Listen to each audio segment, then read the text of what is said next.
Hello friends, welcome to Risingpearl.com. We are talking about series 7 where we are learning a great deal on quadratic equations. This is webisode number 6. Friends, today we are going to talk about how to solve a quadratic equation, and today we are going to take a look at completing the square method. Now friends, in the webisode 1, the last webisode, which is webisode 5, we looked at how we can use middle term factorization to find out roots of quadratic equation. I'm going to provide you the video link below here for your easy quick reference. And today our focus will be understanding completing the square method as well. So there will be these two ways in which we can find the roots of a quadratic equation. Now at the very onset, I should tell you at the beginning that whenever you have a quadratic equation in a standard form, ax squared plus bx plus c equal to 0, if you can, and if the question does not state that use this method or this method, and if you have a choice, you would want to use the middle term method. You will want, so if this is the first method and if this is the second method, so you would want to use the first method to find out the roots, solve this and find the roots of this quadratic equation. Because completing the square method, while I want to let you know how to use this, I should also tell you it is not very intuitive. It needs some practice. Once you get a hang of it, you will find this to be very easy as well, but it will not come naturally. So you will need to spend a little bit time learning about this. So now, let's say we have a quadratic equation which is given like this. X plus 3 whole square minus 16 equals 0. And the question is find the roots of this quadratic equation. So how are we going to do this? So we are going to write the equation, or we are going to basically move minus 16 to the other side. It will become plus 16. So x plus 3 whole square equals 16. And then we can take square root on both sides we get. So what we'll have is we have x plus 3 whole square equals 16. Now by taking square root on both sides, we can do it like this, right? So now here, for square root of 16 will be equal to plus minus 4, right? In other words, it will be like this. So it will be plus or minus 4. So we will get x plus 3 because we have, so this will be, let's write it here. So if you have x plus anything whole square, and if you do a square root of that, so if you do a square root of this, so this will be equal to x plus a, right? And so this will be on the left side. So this square will go away. So you have x plus 3. Now, why will it be plus and minus 4? Not only plus 4. Because if you take plus 4 and if you square that, plus 4 times plus 4 is 16. If you take minus 4 and square that, minus minus cancels out, you still get 16. So that is the reason why you have both plus and minus 4. So now, so we will take x plus 3 equals plus 4 and solve, and we have to also take x plus 3 equals minus 4 and solve. When you solve it, you will see that you will get x equals 1 and x equals minus 7. So we say that these two are the roots of our original quadratic equation. Now, why did I give this question? If you notice here, I did not give this question in the standard form of quadratic equation. So the reason, friends, is that if the term containing x, which is the variable, is completely inside a square, so in this case the term containing x is inside a square, x plus 3, the term containing x, which is this term, is completely inside a square, meaning outside the square there are no x terms. There is no like plus x or minus 16x or something. All the x terms are all inside a whole square. If the term containing x is completely inside a square, we find that we can easily find the roots by taking the square root. Meaning here, by simply taking square root, we can solve for x, and we saw that the roots are 1 and 7. So somehow, if we can go, I think I will probably digress just a moment. If I give a question like find roots of this equation. Now this is a different equation which is given in a standard form. How are you going to solve this? Obviously, you will use middle term factorization and try to solve it, which is the right way to go. But somehow, if you can convert this in this form, wouldn't that be amazing? And you will be surprised. Actually, this equation and this equation are the same. Meaning, if this equation is given in this form, from here it is so easy to find out the roots. Because x term is inside a whole square and minus 16 or any other number, then you take the number on the other side, then simply by taking square root, the moment you take square root, you get a plus minus value, and because x plus whatever is inside a whole square, you will get x plus that equal to plus minus, and then just solve for x and you will get your roots. So somehow if we can convert this into this form, then we can very easily find the roots. So more generally speaking, if any quadratic equation, we can simply convert it in this form, it will make it very easy for us to find the roots. And because of this is called completing the square method. Meaning we are trying to get the equation from here. So here there are two terms of x, right? One is square, one is just x. We have to get this into a whole square. All of the excess term must go inside a whole square.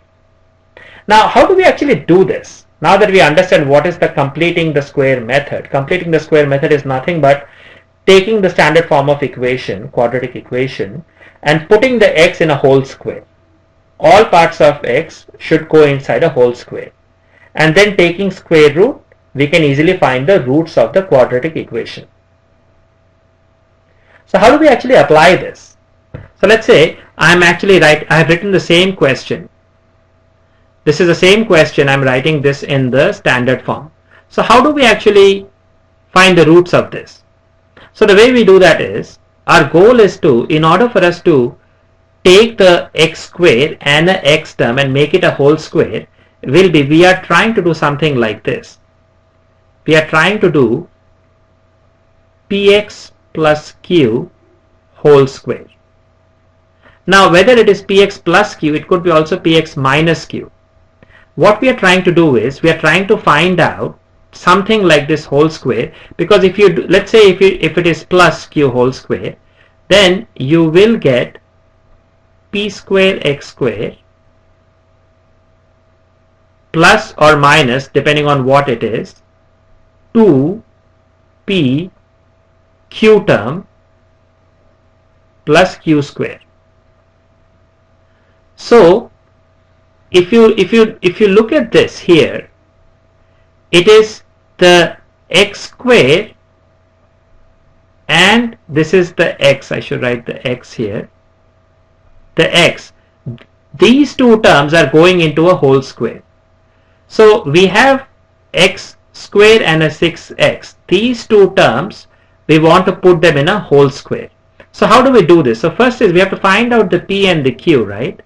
So in order to find the value of p, what we do is, we look at what is the coefficient. The coefficient is 1, right? When no coefficient is given, it is 1.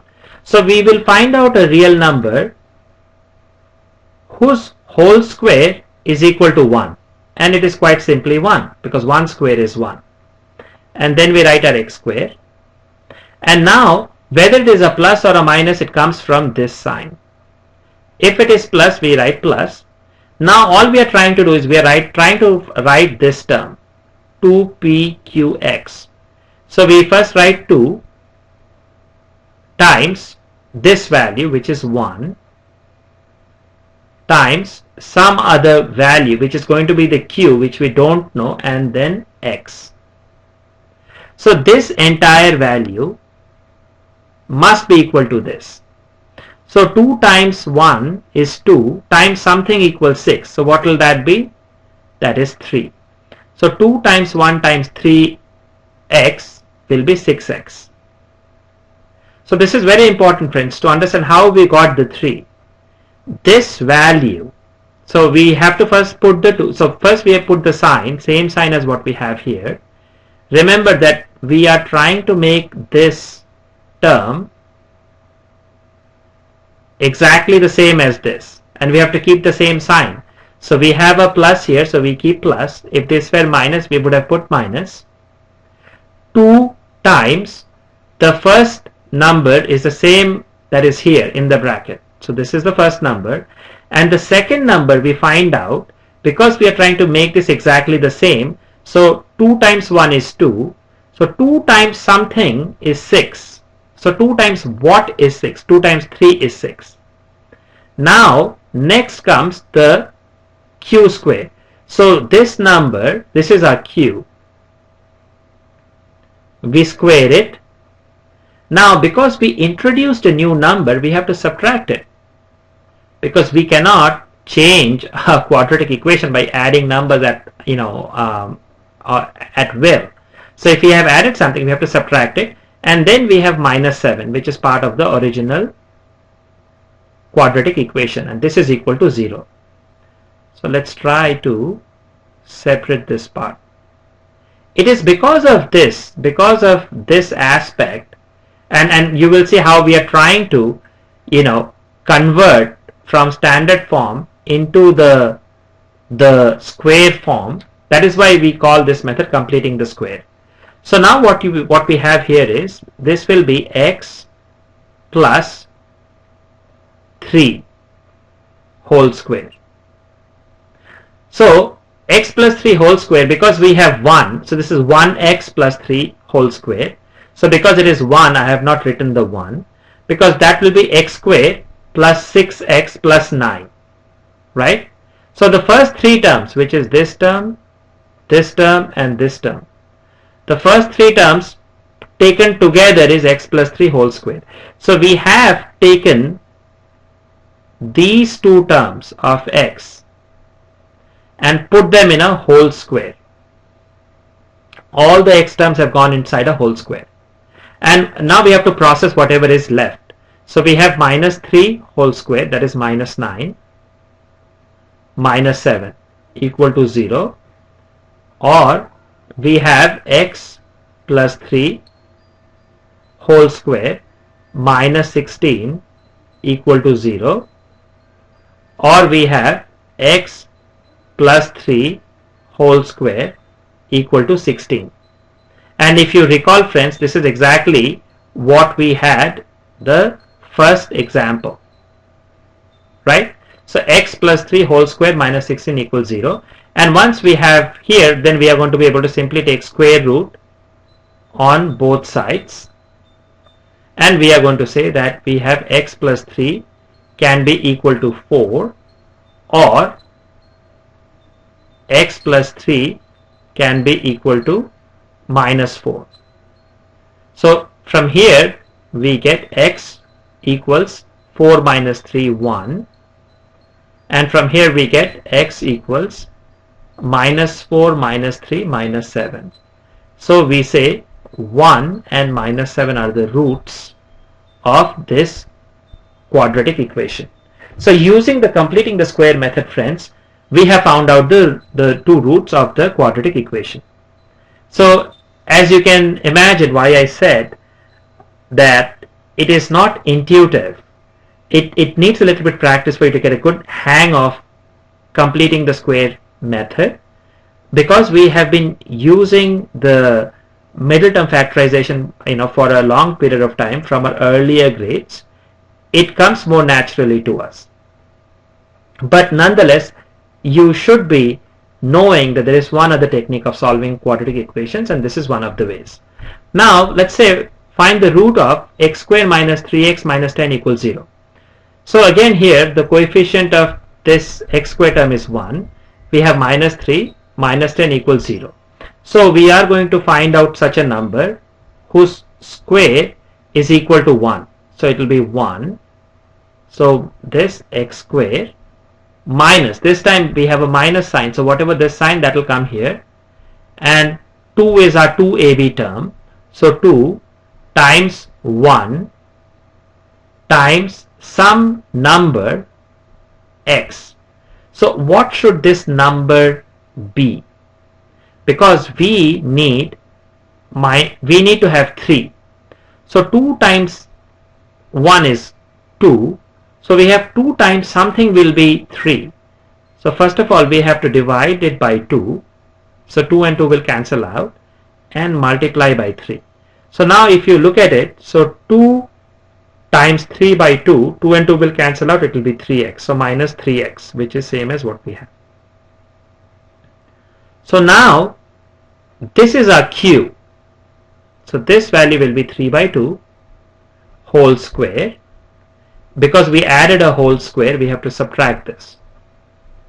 3 by 2 whole square minus 10 equal to 0. So keep in mind one thing, friends, is that this term is exactly the same as the first term. Right? This term is exactly the same as this term. These are the only terms. This term we add, that is why we subtract this off immediately. And minus 10 is the same as minus 10 over here. So now the first 3 terms, 1, 2 and 3. So these collectively become 1x minus 3 by 2 whole square.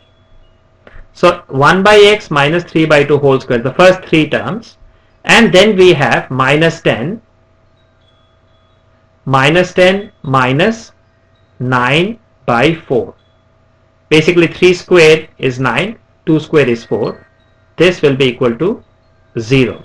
Or we can write this as x minus 3 by 2, x minus 3 by 2 whole square equal to, let's get this on the other side, so we will have 10 plus 9 by 4, or if we take 4 as LCM, it will be 40 plus 9, so which will be 49 divided by 4. So we have x minus 3 by 2 whole square equals 49 divided by 4. So now we have actually taken the standard form of the quadratic equation, converted into the completing the square format, where we have put the x term inside a whole square. So now we can simply square root this, which will be equal to square root this, and this will give us plus minus. So 7 square is 49, 7, and 2 square is 4, 2. So in other words, what we will have is, so let's write it here, x minus 3 by 2, this value can be equal to plus 7 by 2 or minus 7 by 2. It can be either one of them. So you are going to first take plus 7 by 2 and find x. Then you are going to take minus 7 by 2 and find x. And you are going to find out the two roots. Let's call them x1 and x2. I'm not just going ahead and solving it in the interest of the time. But this is how you are going to go ahead and solve and find the two roots of the quadratic equation x square minus 3x minus 10 equals 0. So friends, in the next webisode, we are going to take a look at some more examples of completing the square method.